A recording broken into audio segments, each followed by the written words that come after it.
be talking to you guys about secondhand smoking. And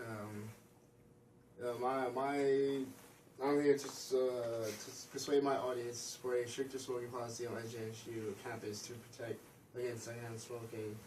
We should support a stricter smoking policy on SJSU on our SJSU campus. How do you guys feel about cancer?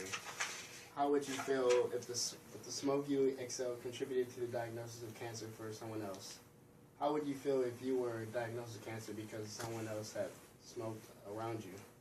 How a smoker chooses to live their life should not impact the life of a non-smoker. We should support a stricter smoking policy on the SJSU campus to protect against secondhand smoke and other risk factors. As an SJSU student, I am consistently exposed to secondhand smoke. Neither I nor you should suffer for the poor choices of someone else. I will first address some of the problems that arise because of secondhand smoke. Next, I will provide a few solutions and efforts to combat secondhand smoke. There are several concerns and risks that arise because of secondhand smoke. Do you know what cigarettes are really made from? Cigarettes are one of the few things that are so legally that is proven to be harmful. Stated by the American Lung Association, there are approximately 600 ingredients in cigarettes. When burned, they create more than 4,000 chemicals, and at least 50 of these chemicals are known to cause cancer, and many are poisonous. Some that may be familiar include arsenic, lead, and tar. Smoking leads to several types of cancers, diseases, and complications. Smoking is the leading cause of cancer and death from cancer.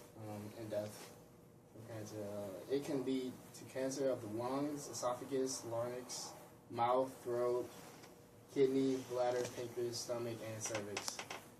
Some of the common diseases and infections that are the result of smoking are heart disease, pneumonia, chronic obstructive pulmonary disease, COPD for short, and stroke.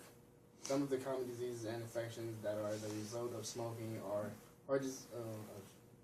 smoking will increase the risk of health complications. Babies have a higher risk of being born premature if their mother is a smoker. The smoke released from smoking is more dangerous than the smoke that is inhaled by the smoker. Even though we think of these as the same, they aren't. The American Cancer Society states that side stream smoke has higher concentrations of cancer-causing agents than mainstream smoke. There's a filter between the smoke and the smoker's mouth, and it has smaller particles than mainstream smoke, thus allowing greater access into the lungs and the body cells. Now that I've discussed the dangerous implications of smoking on innocent bystanders, I will explain what has been done as well as what you can do to help combat secondhand smoke. This is what you can do and what has been done to fight against secondhand smoke. We should support SJSU's policy to extend the distance that smoking is prohibited from any building from 15 to 25 feet.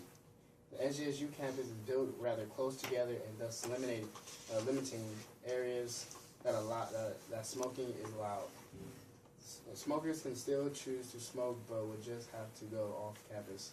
This limits the area that smoking is allowed, and so non-smokers are not being forced to inhale the dangerous chemicals.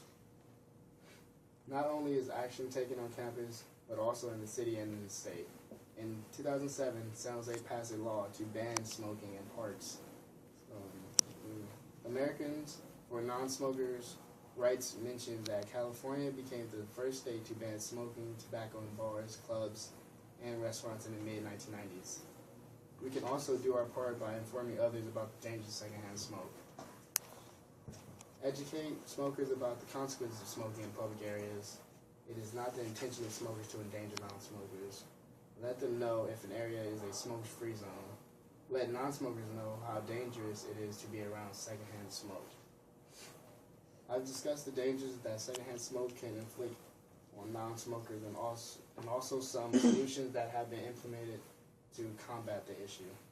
It is important that we spread the word about how harmful secondhand smoke is because we have a right to not be subjected to these toxic chemicals.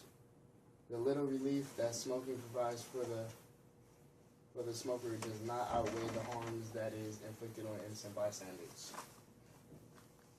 Do not let the smoke fool you. Smoking kills.